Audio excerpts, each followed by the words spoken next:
Goods na goods. Okay. Yun. So ito mga ka-chillax, oh. Kasama tayo for the first time sa isang ride ng iVapor. Punta kami ng Kabyang. So ito, rides na kami. So nanggaling tayo sa EMI, if I'm not mistaken, sa Bacoor, Cavite. So full bat tayo. So parang 40 kilometers yata one way papunta doon. So meron tayong convoy, yun na, nauna na yung nakakotse. Ayan. So takbo natin is 30 to 40 kph.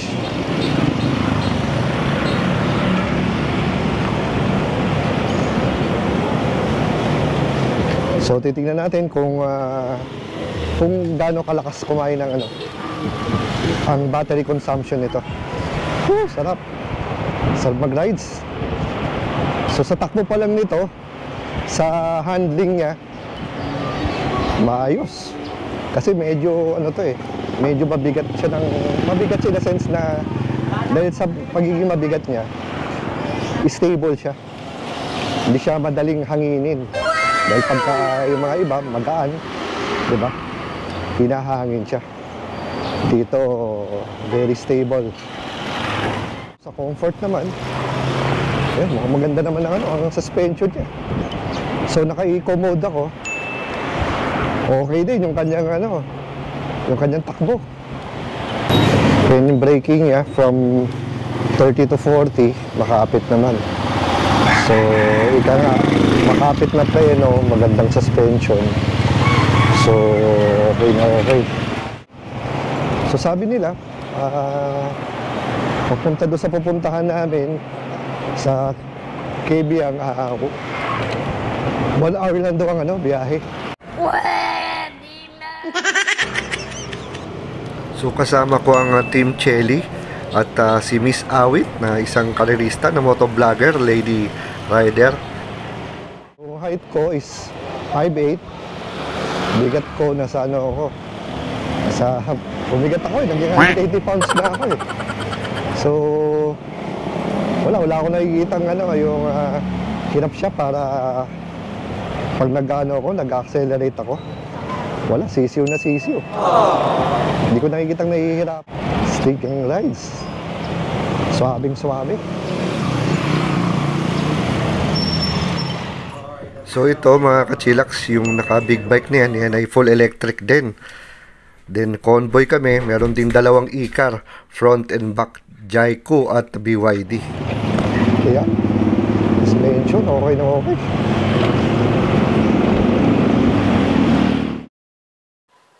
So ito yung mga napansin ko habang nagda-drive ako nitong ating iMotor Vapor. So nagko-cruise tayo ngayon sabi ko 30 to 40 lang para medyo matipid namin yung aming battery. So habang nagko-cruise kami dito sa highway, hindi ko napapansin, tumatakbo na pala ako ng 50 to 60 kph. Napaka-stable niya. Hindi siya malikot, hindi maingay, wala kang marinig ng mga parang kumakalansing. And yung habang tinatrattle ko siya, para bang wala lang, kaya hindi mo mapapansin, naka 60 kph. To think na ang gamit kong speed mode ay yung pa lang, yung basic pa lang. Hindi pa ako gumagamit ng standard niyan. Kaya parang parang eco mode lang talaga. Kasi tulin na niyo, pumapalo na siya ng Hindi ko alam, pumapalo na siya mga nagsi-60 na pala ako kanina. So yun, kita nyo na rin mga kasabayan namin. Ayun, kasabayan ko, si Ma'am Chelly, yung nasa unahan ko, yung nakaputi. So ganun din ang takbuhan talaga eh. So parang nakita nyo yung mga kasabayan namin mga motor, diba, na di gasolina, NMAX nga yung katabi ko kanina. So parang normal cruise lang yan, nasa 35 to 40. Kami, di namin namamalaya, nag-50 to 60 na kami. So ito, medyo malayo-layo na kami dito sa part na to. And ganun din, ang ganda ng handling niya. Kahit na habang dahil sa sobrang stiff na mga curve dito papunta sa Kabyang, so mapapabanking ka lang konti dito eh. And katulad niyan, kunwari gusto mong overtake, kahit nasa eco mode pa lang siya, ang bilis niyang para bang pag pinindot, pagka tinrattle mo agad siya, kumo-connect agad, kaya ang dali lang overtake, hindi ka maalanganin, yan, katulad niyan. So, ingat lang, pero yun nga, very smooth siya, hindi ka kakaba-kaba. Ayan, medyo umano na, 50, medyo pumapatag na ulit, 50.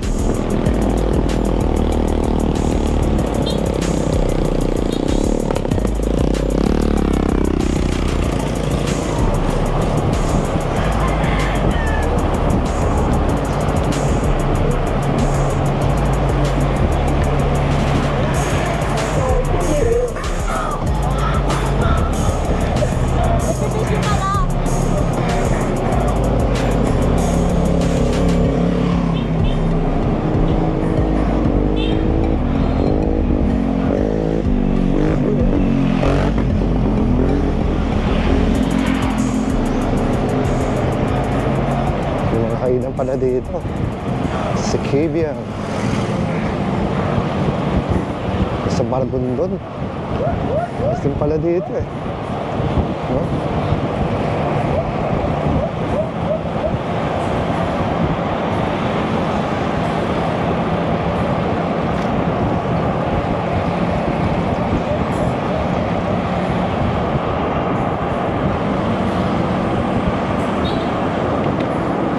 Lamig lamig pala dito ayun grabe lamig dito, grabe.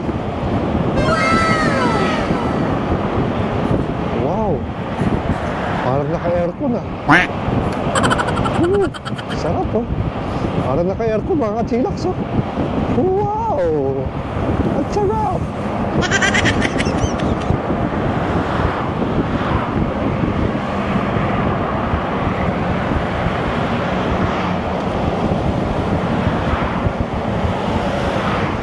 Sa tayo, Eco. Hindi na kailangan mag-standard, kayang-kaya naman ng Eco.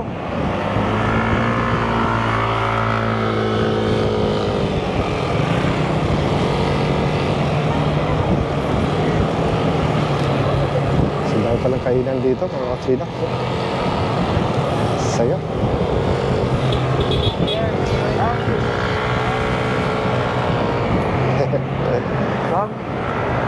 Oo nga, banking.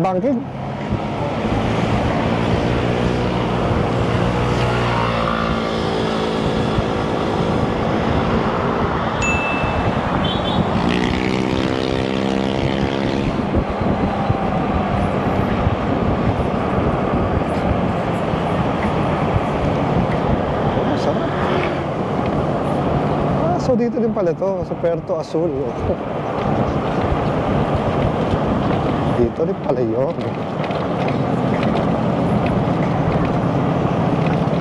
Dati din punta tayo dito. Diba? Ano pa tayo umalis?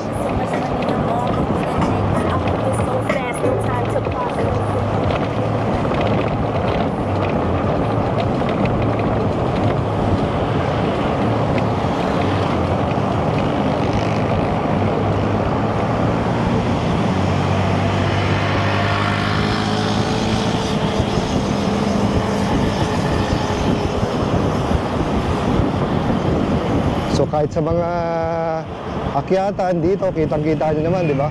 May mga up and down. Hindi na ako nagbago ng speed mode. Eco lang. Para tamang pigalan tayo. Sige nga, chill lang ang piga, sarap, tiya. Hayop. Hayop na yan, Wow! Sarap. Enjoy lang tayo mga kachillax. So may bakit na naman tayo. Alright. Akyatan na naman. Taas, baba, akyat. Wala, eco mode lang tayo.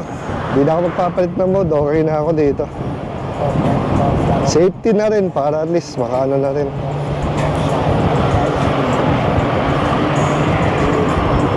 Alis pa, pero ngayon kasi puro packet tayo. Ang ano yun naman natin ngayon, yung, kasi mamaya puro pababa eh.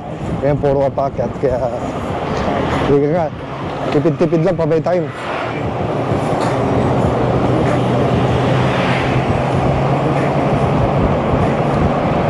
Lamig oh. Ayos oh. Sarap oh. Ang lamig.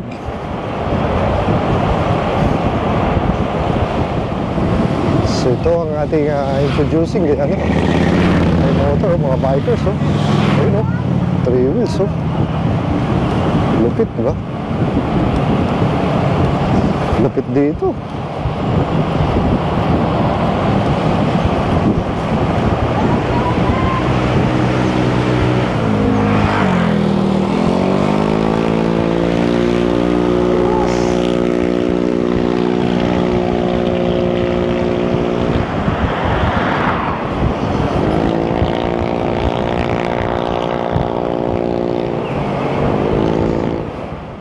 Since na long ride ito, so inabahan ko na yung aking video tungkol dito para at least makita nyo yung ano, yung capacity ng iMotor Vapor. So alam nyo naman, kanina pa kami nag-ride, so almost an hour na nakakasabayan namin yung mga malupitang mga motor, di ba? Pero ika nga, eco lang ang gamit ko, kayang-kaya niya makipagsabayan. Wala akong nararamdaman na parang kumakalas tong e-scooter na to, or yung kanyang takbo, parang hirap na hirap. And wala lang, tuloy-tuloy lang. Kahit na medyo bumababa na rin yung aming battery, dahil ito yung paakyat eh. Pero stable na stable pa rin. Kung ano yung piga ko simula kanina, nung full bat pa, at kahit medyo na less than half na, ay ganun pa rin yung takbo, kaya nakakatuwa siya. Same things pa rin, dun pa rin sa ano, dahil ang daming mga banking dito, di mo maiiwasan eh. May mga sharp curve, pakyat, pababa, and yun nga, kaya pala maraming pumapasyal dito na naka 2 wheels, nagra-ride dito dahil ang ganda pala ng ano, ng weather dito, no? Lalo na siguro pagka maagang-maagan, ang lamig, kaya talagang mag-e-enjoy ka talaga. At syempre, mas enjoy kung ano, may kayakap ka, no, habang nagra-ride, no, di ba? Tama! Tama!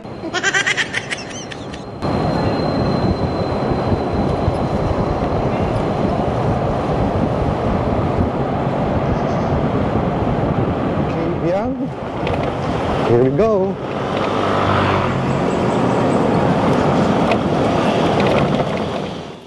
So after namin magpahinga, mag-video shoot at mag-picture-picture dito sa Kabyang, ay plano namin kumain sa Black 8 Grill sa Naik pagbalik namin. So pagbalik namin doon, after namin kumain, ay try natin mag-interview ng mga kasamahan kong riders dito. Yung isa, karerista, si Miss Awit.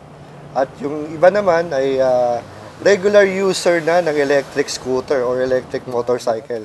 So, nung pagkakaiba, feeling niya, dun sa dala niya at dito sa ating iMotor Vapor. At yung isa naman ay isang motorcycle rider naman. So, nung feeling na first time na makapag-drive ng isang electric scooter.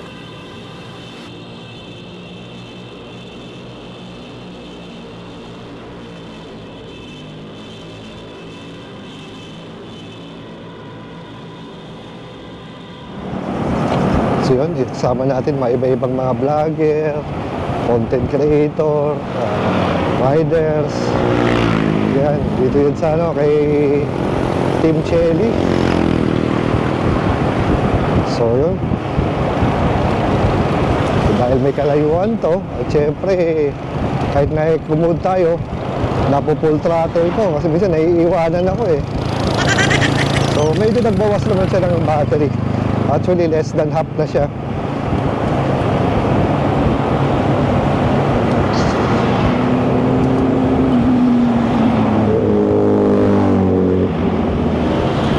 Ganda ng mga kulay, no? Merong blue, may white, may orange, yung akin yellow. O, diba? Ang cute-cute.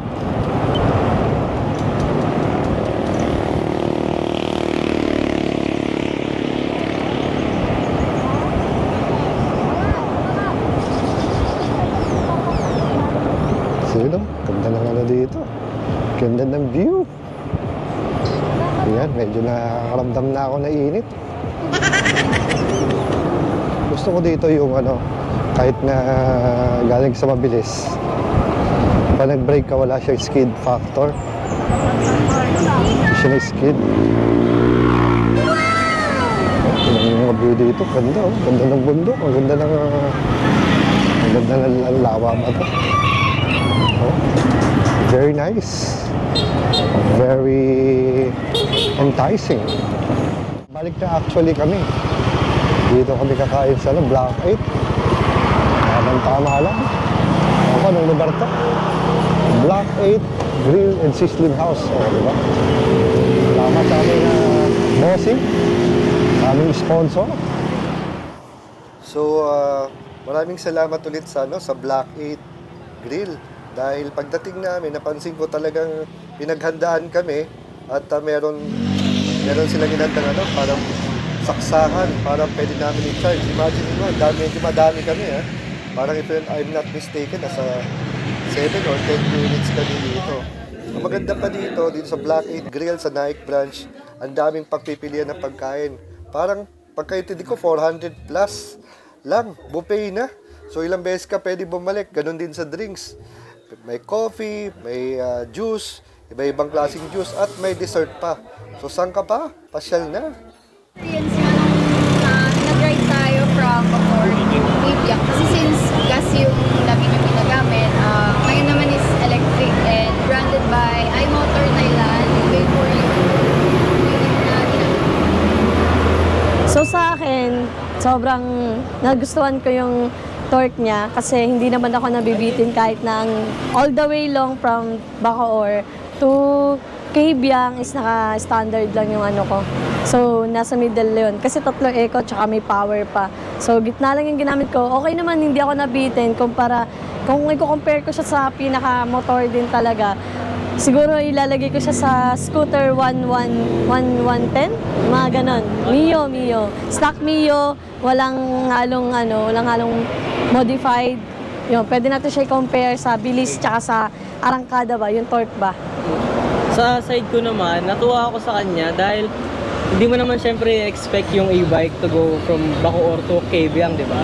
And nakakatuwa siya pagka gusto mo ng chill ride. Since kaming dalawa, mahilig kami sa medyo mabilis na laruan, iba yung binibigay niyang comfort sa amin. Nakakabaga, wala siyang garalgal ng makina, syempre, electric siya.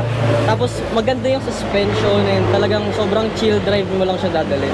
Tsaka hindi lang siya sa pagiging chill kasi pwede mo siyang ilagay sa power mode. Kita ba 3 yung modes niya with eco? Oh, lakas ng power. Yung Lakas ng power niya. Pag gusto mong umovertake, kumabol, kaya niyang umabot ng 80. Yun pala sa experience ko.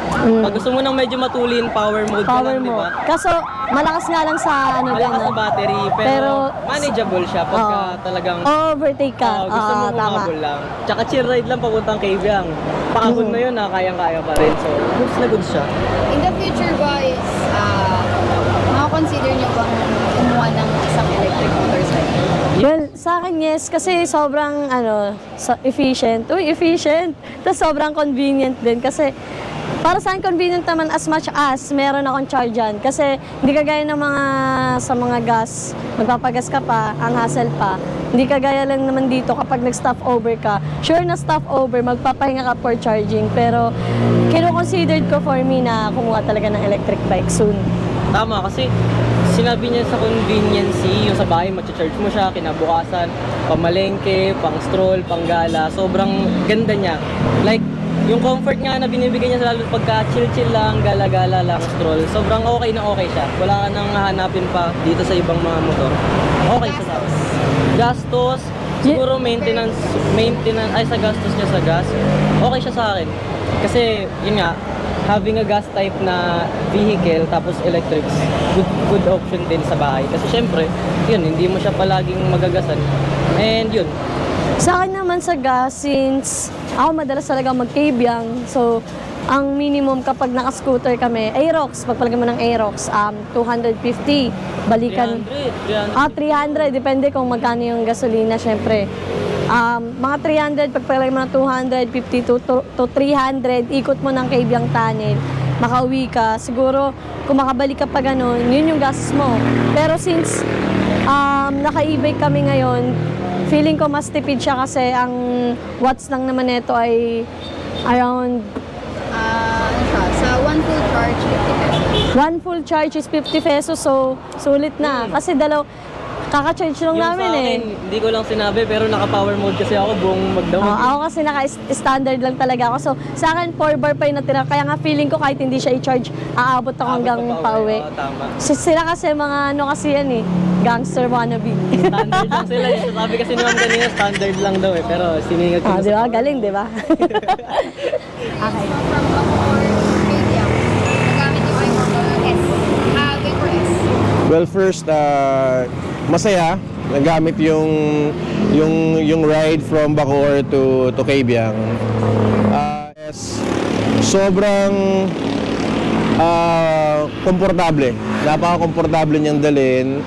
And hindi siya parang hindi siya mawawasak, feeling na mawawasak, like secured ka. Ganun. Sa mga typical na e-bike lang, compare sa iMotor S. Masasabi ko kasi meron akong e-bike na I would say generic, no?